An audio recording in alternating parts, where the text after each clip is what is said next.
O Público Federal instaurou nesta quarta-feira um inquérito para apurar as responsabilidades pelo incêndio e desabamento do edifício na região central da capital paulista. Depois de quase 2 dias de rescaldo, a fumaça inicia a transferência do prédio. E foram oficialmente confirmados 4 desaparecidos no desabamento do prédio de 24 andares no centro de São Paulo. Mas a polícia não confirma a identidade do homem que vem sendo chamado de Ricardo e que desabou junto com o edifício enquanto era resgatado pelos bombeiros.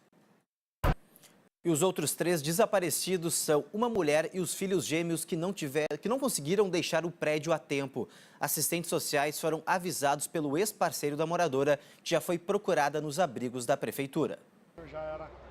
5h16, agora a gente troca de assunto. A polícia do Rio de Janeiro tenta descobrir o paradeiro de um estudante universitário que está desaparecido desde a madrugada de domingo. Ele era ativista de grupos LGBT. Matheus Passarelli, de 21 anos, foi visto pela última vez depois. Um policial militar foi assassinado quando fazia bico como segurança na Baixada Fluminense. Com mais esse caso, sobe para 39 o número de PMs mortos no estado do Rio de Janeiro só neste ano. Uma facção criminosa que atua dentro e fora dos presídios do país foi preso durante uma operação em São Paulo. Bruno Henrique da Silva Xavier foi preso na... Agora, olha só quanta irresponsabilidade. Em Goiás, uma criança de quase 10 anos foi filmada dirigindo um carro sozinha.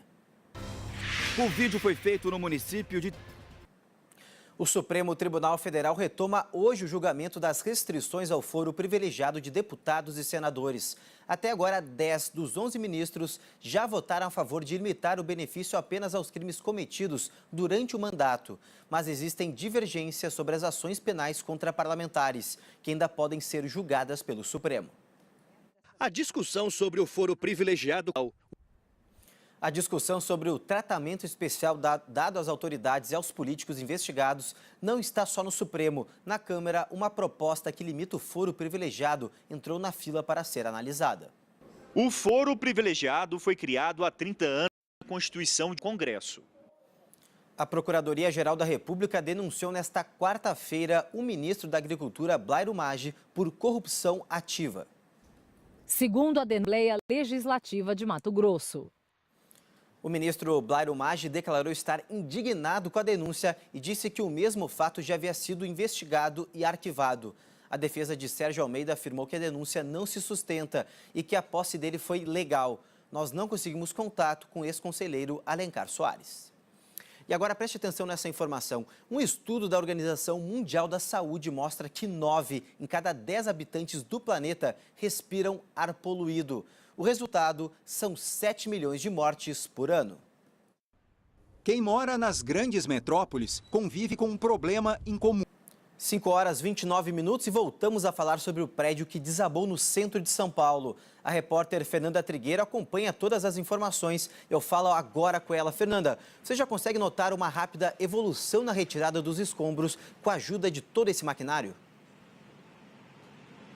Ah, com certeza, viu, Cassius? Só assim mesmo para agilizar aí essa limpeza aqui da área. Só para você ter uma ideia, já foram 240 toneladas de entulho retirados daqui. E agora, com a ajuda dessas máquinas pesadas, dessas retroescavadeiras, como você vê aí nas imagens, com certeza vai ser muito mais fácil para que os bombeiros continuem esse trabalho. Ontem eles tiveram acesso ao subsolo aqui do prédio, pelo um prédio vizinho, conseguiram encontrar um armário, um colchão, mas não encontraram nenhum sinal de sobreviventes. Cassius, eles estão se revezando entre essa limpeza dos escombros e também o resfriamento, porque ainda a temperatura ali em meio aos escombros ainda chega a 150 graus. A gente consegue ver, o Ailton vai mostrar para vocês, 2 bombeiros ali do lado direito jogando um jato de água para conseguir fazer esse resfriamento do concreto. Como eu falei, as temperaturas ainda continuam muito altas, ainda há focos de incêndio ali no meio.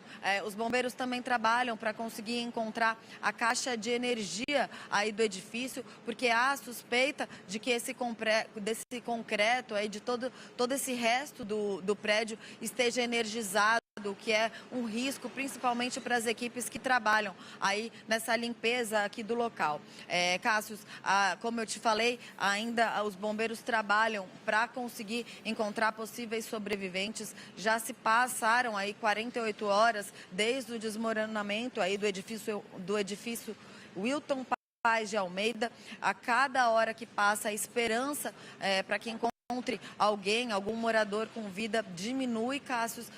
Até agora, os bombeiros trabalham aí com 4 vítimas identificadas. Essas vítimas são o Ricardo, né? O homem que aparecia nas imagens, ele estava sendo resgatado por 2 bombeiros no momento em que o prédio veio abaixo. Ele morava sozinho e ele trabalhava aqui no centro de São Paulo. Ele descarregava caminhões com produtos chineses. O apelido dele era Tatuagem. Ele tinha 30 anos, morava sozinho e era o coordenador aí do 9º andar. Agora, uma outra mulher também foi identificada. O nome dela é Selma Almeida da Silva. Ela e os 2 filhos gêmeos dela estavam no momento em que o prédio veio abaixo. O ex-marido dela disse que falou com ela, era por volta das 9 horas da noite. Ela disse que estava indo dormir com os 2 filhos pequenos e até agora não foi identificada. Além dessas 4 pessoas, o Corpo de Bombeiros e a Secretaria de Assistência Social trabalha aí com um número de 49 moradores que ainda não foram localizados. E é isso, Cássio. Esse é o trabalho aqui agora, no momento, aqui na Praça do Largo Paissandu. Os bombeiros trabalham fazendo o revezamento entre essas tarefas, o resfriamento dos concretos e também a retirada aí do entulho, mas é claro que eles estão atentos aí a qualquer sinal de possíveis sobreviventes aí em meio a esses escombros. Fernanda, inclusive, até falando sobre a entrada dessas máquinas, muita gente pensou que com a entrada delas, na retirada dos escombros, as chances de encontrar novas vítimas diminuiriam muito. Mas a gente está percebendo aí pelas imagens que o trabalho do Corpo de Bombeiros está sendo um trabalho muito minucioso, muito cuidadoso, né? Isso conseguiu perceber aí de perto?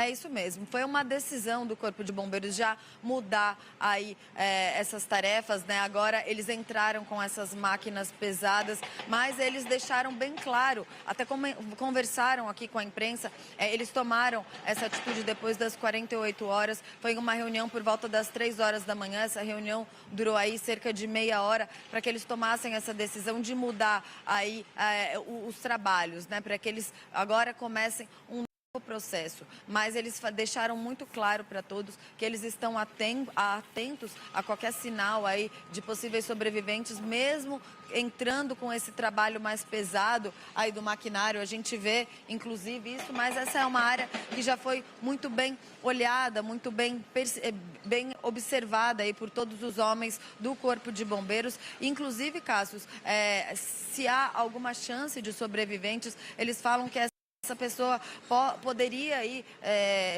resistir até uma semana em meio aos escombros, caso encontre aí bolsões de ar, mas o que o Corpo de Bombeiros também deixou muito claro é que as chances são pequenas devido a essa alta temperatura aí em meio aos escombros. Como eu te falei, no dia do incêndio, as chamas chegaram aí a mais de 700 graus. Agora ainda há focos de incêndio e a temperatura deve chegar aí ainda a 150 graus. Então é muito difícil para alguém conseguir sobreviver, com certeza, a essa temperatura, né, Cássio? Fernando, o pessoal que está acordando agora e que depende de transporte público, também acessar a região central da cidade, que tem uma grande circulação de pessoas e também de comércio, as ruas continuam bloqueadas aí para esse trabalho livre aí do Corpo de Bombeiros, para a chegada de maquinários, de retroescavadeiras também, para novos caminhões, para jogarem jatos d'água, para fazer o resfriamento. O trânsito então segue bloqueado na região central. Poder avisar o nosso telespectador que está acordando agora e pode se deslocar aí para o centro de São Paulo.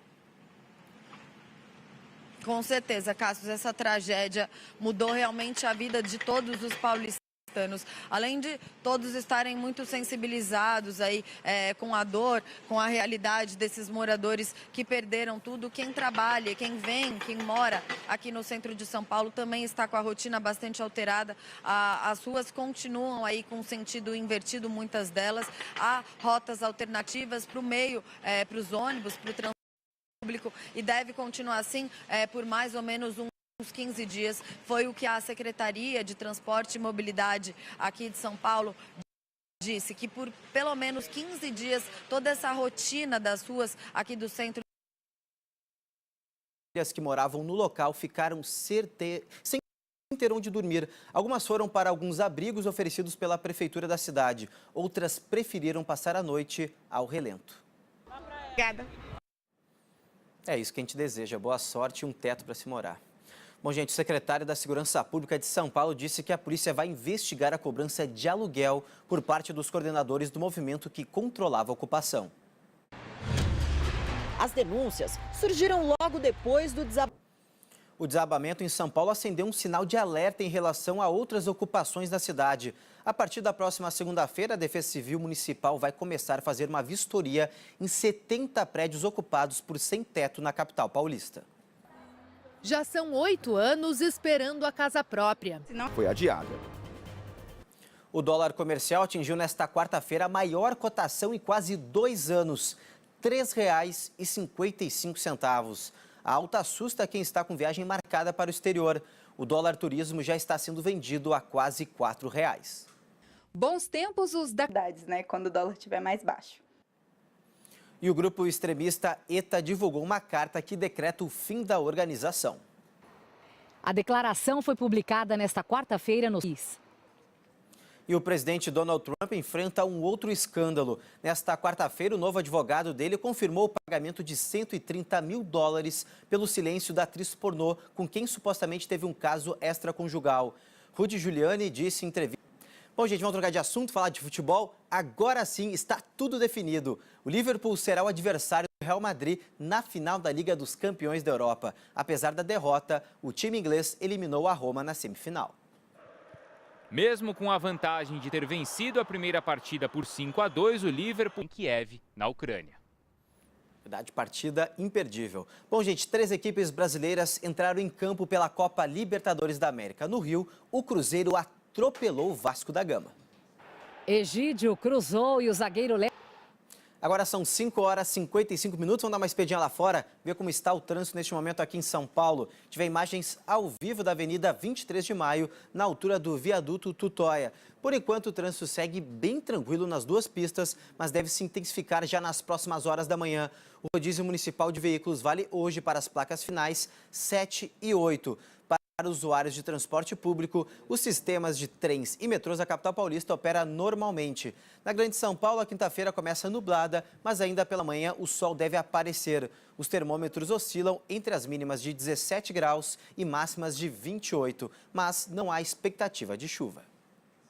E agora uma reportagem exclusiva. O repórter Jackson Silva flagrou um confronto entre bandidos e policiais numa estrada que liga 2 importantes regiões da cidade do Rio de Janeiro. Houve troca de tiros e um dos criminosos foi baleado. Motoristas e passageiros ficaram em pânico no meio do tiroteio.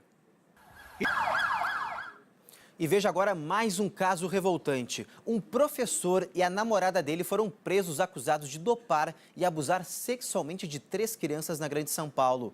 As vítimas eram filhas de parentes do casal. E o SBT Notícias fica por aqui. Nós voltamos amanhã. Você também pode assistir a nossa programação completa pelo site www.sbt.com.br. Fique agora com o Primeiro Impacto. Bom dia para você. Uma excelente quinta-feira a todos. Tchau.